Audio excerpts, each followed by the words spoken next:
Hey there gamer, welcome to D6 Damage. Now, have you ever been in a situation in combat where you wanted to do something other than walk forward and attack? Crazy idea, I know. But you do have other options in Melee. And that's why today we're talking about combat maneuvers. These are special actions that you can perform in combat to give you an advantage over your enemy. In order to pull off a combat maneuver, there are two things you need to understand: CMB and CMD. First off, CMB is the combat maneuver bonus. Think of this like your base attack bonus, but it's only used in combat maneuvers. The equation to find out what your combat maneuver bonus is your base attack bonus, plus your strength modifier, use your dex modifier if you're small, plus your size modifier. Speaking of, small category creatures will be taking a -1 to their combat maneuver bonus, 'cause small. Alright, then there's CMD. This is combat maneuver defense. Someone attempting a combat maneuver on you has to roll, add their combat maneuver bonus, and if they overcome your CMD, then their combat maneuver is successful. Your combat maneuver defense is your base attack bonus, plus your strength modifier, plus your dex modifier, plus your size modifier. Alright, now generally, a combat maneuver is used in place of an attack action, although there are special combat maneuvers with special conditions associated with them. And now that you know how combat maneuvers work, let's look at some of the things you can do. First up, Bull Rush. Basically what you're doing with this one is you're pushing your opponent.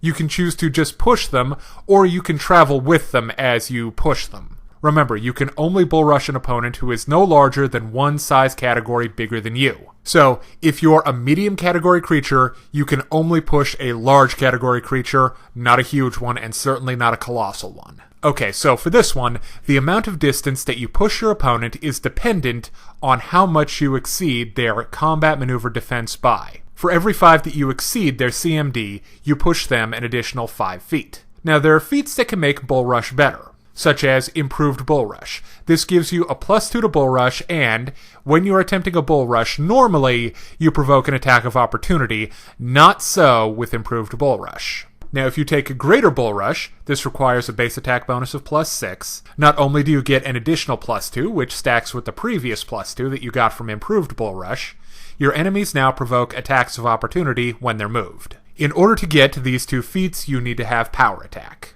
Alright, then there's the combat maneuver Disarm. The name is pretty self-explanatory.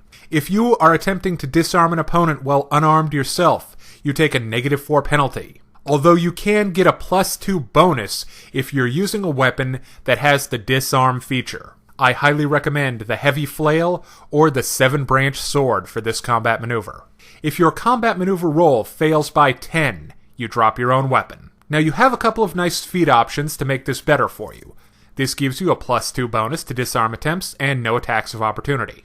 Greater Disarm, which, like pretty much every greater version of a combat maneuver feat, requires a +6 base attack bonus. This gives you an additional +2 to disarm attempts, and your enemy's weapon will land 15 feet away. So, for the record, if you're using a disarm weapon and have both feats, that is a +6 to disarm attempts. Alright, now for one of the big combat maneuvers, Grapple. Grappling an opponent is basically wrestling with them or taking them to the floor, if you know what I mean. If you don't have both hands free when you're attempting a grapple maneuver, you take a -4 to your grapple check. You also have to maintain the grapple each round. Now, if you succeed in your roll to maintain the grapple on your first round, for each successive round, you get a +5 bonus to maintaining the grapple. Now that you have your opponent grappled, what can you do with them? Well, first off, you can move your target up to half your speed. You can also attempt to damage your target, as an unarmed strike or with natural weapons, or if your armor has spikes on it. You can pin your opponent. Now, this will cost you your own dex modifier, but they'll take a -4 to AC, and they can't cast anything with somatic components or material components. And once you've pinned them, you have the option of tying them up, if you're into that sort of thing. Basically, a bound target has the pinned condition, but you don't have to be there on top of them, smothering them, or whatever it is you're doing. Alright, next combat maneuver is Overrun. This is basically just an easy way to move through an opponent's square, although they do have the option of stepping aside. Now let's talk about Trip. If you succeed in tripping your opponent, he's knocked prone. But there's a catch. If you fail your trip attempt by 10 or more, you are knocked prone yourself. But it's okay, this unfortunate turn of events can be prevented with just a little bit of forethought and preparation. If you're using a weapon with the trip special feature, if you fail in your trip attempt, you can simply drop the weapon. I recommend the halberd, by the way. This will, unfortunately, leave you weaponless until you remember a special piece of equipment called a weapon cord.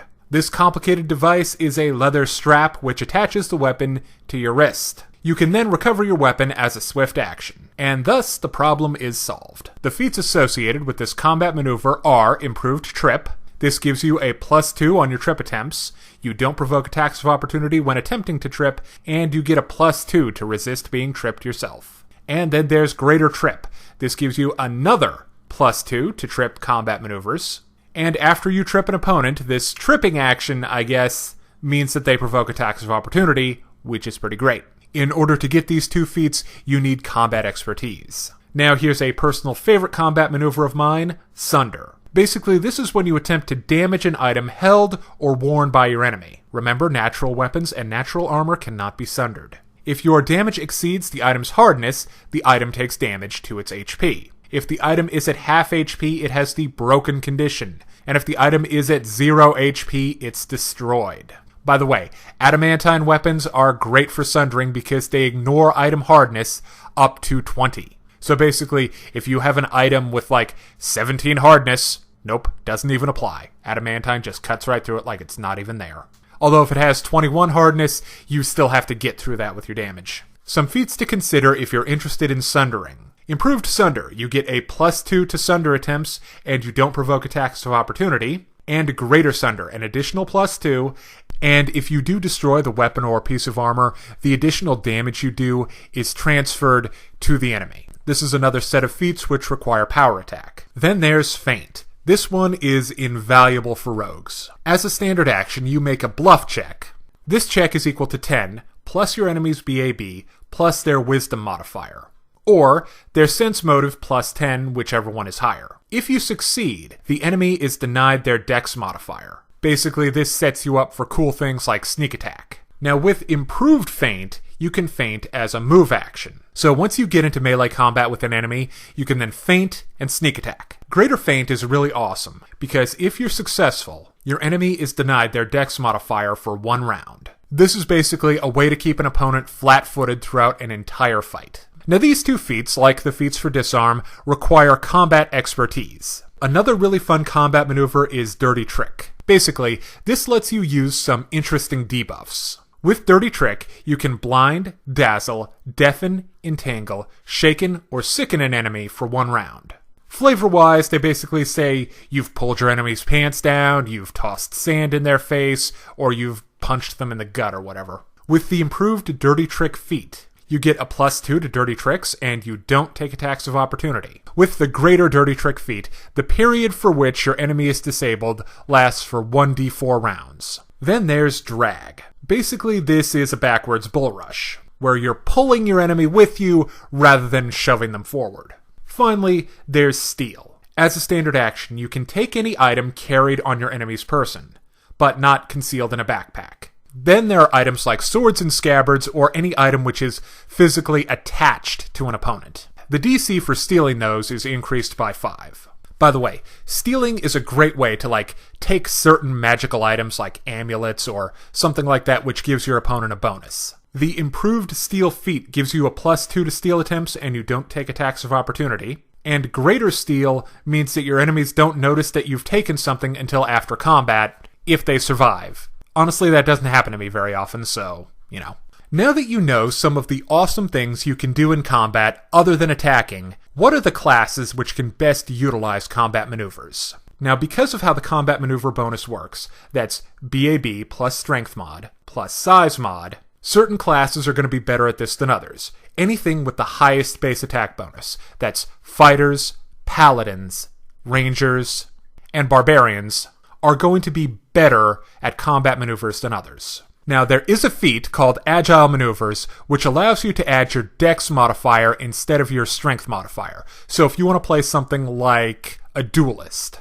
who uses combat maneuvers, that's definitely a feat worth considering. Also, in order to do combat maneuvers well, as you've heard, you do need to invest feats in them. So, if you're interested in really utilizing multiple combat maneuvers, I would recommend a fighter, as they have feats to burn, the highest base attack bonus, and you really want to have a high strength if you're playing any kind of fighter. Another excellent choice for combat maneuvers is the monk. Monks have a special ability which allows them to use their monk level instead of their base attack bonus when calculating their CMB. Also, monks get bonus feats and you can invest those in being good at combat maneuvers. Now, if you're interested in more character builds, class analysis, or strategy videos for Pathfinder or Dungeons & Dragons, check us out on YouTube at D6 Damage. Thank you for watching.